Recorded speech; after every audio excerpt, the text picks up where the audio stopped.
গত 9 মে 2025 তারিখ মিরপুর থানাধীন এলাকার শেওড়াপাড়ার একটি জোড়া খুনের মতো নৃশংস হত্যাকাণ্ডের ঘটনা ঘটে।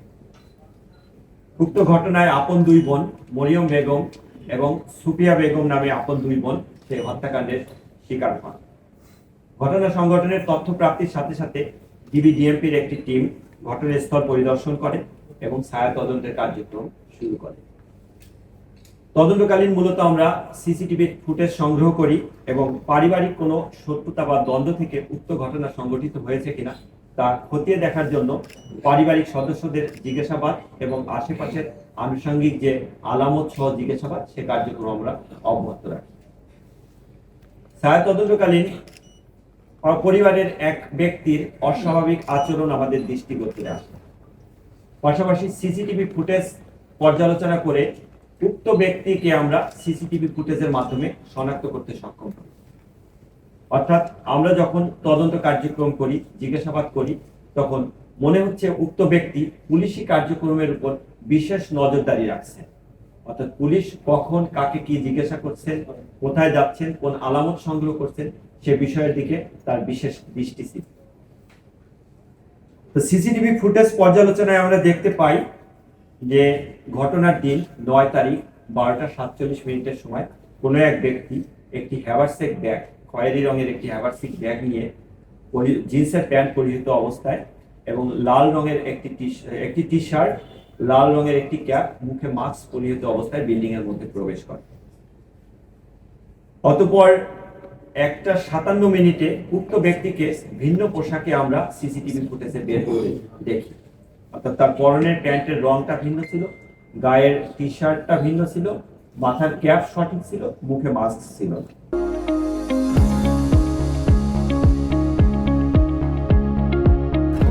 তৎপরবর্তী আমরা যখন নিশ্চিত হই যে উক্ত ব্যক্তিটির নাম গোলাম রব্বানী খান তাজ, সে 14 থেকে 15 বছর বয়সী একটি শিশু এবং সে উক্ত পরিবারের আর এক বোনের, অর্থাৎ যে দুই ব্যক্তি মারা গিয়েছেন তাদের অন্য এক বোনের ছেলে। তারপর আমরা মোবাইল সিডিআর এর মাধ্যমে তার অবস্থান শনাক্ত করে আমরা জানতে পারি যে সে পারিবারিক জানাজায় অংশগ্রহণ করার জন্য ঝালকাঠি জেলায় গিয়েছে। আমরা একটি টিম পাঠাই ঝালকাঠি জেলা থেকে, তাকে জিজ্ঞাসাবাদের জন্য আমরা আনি, সাথে তার পরিবারের সদস্যরা থাকে। প্রাথমিকভাবে তাকে জিজ্ঞাসাবাদে সে ঘটনার সাথে সম্পৃক্ততা স্বীকার করে। এখানে ঘটনার নেপথ্যে কি কারণ সে রহস্য উদ্ঘাটনের জন্য তাকে আমরা ব্যাপকভাবে জিজ্ঞাসাবাদ করি। জিজ্ঞাসাবাদে সে জানায় যে মূলত সে একটি পুরনো বাইসাইকেল কেনার জন্য টাকা সংগ্রহের উদ্দেশ্যে সে তার খাওয়ার বাসায় আসে এবং সাইকেলের দাম 3000 টাকা। শুক্র, শনি, রবি 3 দিন স্কুল বন্ধ ছিল। সে সাথে কিছু কাপড় চোপড় সহ তার খালার বাসায় আসে এবং খালার কাছ থেকে সে টাকা সংগ্রহ করবে, এটি তার উদ্দেশ্য ছিল। সে উদ্দেশ্যে খালার বাসায় এসে যখন প্রবেশ করার পর তার খালা, সে একা এসেছে না সঙ্গে তার মা এসেছে এটি জানতে চাইলে তার মা পরবর্তীতে আসবে বলবে, সে তার খালাকে অবহিত করে। সে তার খালার বাসায় যাওয়ার পর খালা যখন তাকে লেবুর শরবত দিয়ে আপ্যায়ন করার জন্য ডাইনিং টেবিলে চাকু দিয়ে লেবু কাটছিল এবং অন্য আরেক খালা আরেকটি রুমে হাড়ি পাতিল এগুলো ধোয়া মোছা করছিল, ঠিক এই মুহূর্তে সে তার খালার লিভিং রুমে ঢুকে সেখান থেকে খালার মানিব্যাগ থেকে টাকা চুরি করে।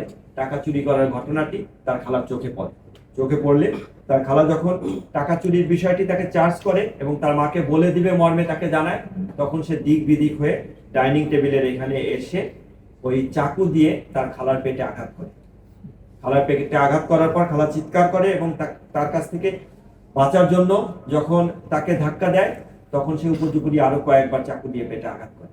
এক পর্যায়ে তার চিৎকারে তার আর এক খালা অন্য রুম থেকে আসলে সে যখন এই দৃশ্য দেখে তখন সে চাকু দিয়ে তার ওই খালার পেটেও আঘাত করে এবং রান্নাঘরে ঢুকে শিল পাটা যেটা, সেটা পুতা এনে প্রথমে ছোট খালার মাথায় আঘাত করে, পরবর্তীতে বড় খালাকে আঘাত করে এক পর্যায়ে কার্যক্রম সমাপ্ত করে সে ওয়াশরুমে গিয়ে তার কাপড় চোপড় এগুলো পরিবর্তন করে এবং সে নিজেকে পরিষ্কার করে ভিন্ন কাপড় পরে সে সেখান থেকে বের হয়ে এসে পথে একটি সিএনজি নিয়ে এসে যাওয়ার পথে এর ভিতরে সে বাসাটা লক করে চাবি নিয়ে আসার পর যাওয়ার পথে সে চাবি এবং তার মাথার ক্যাপ ফেলে দেয়।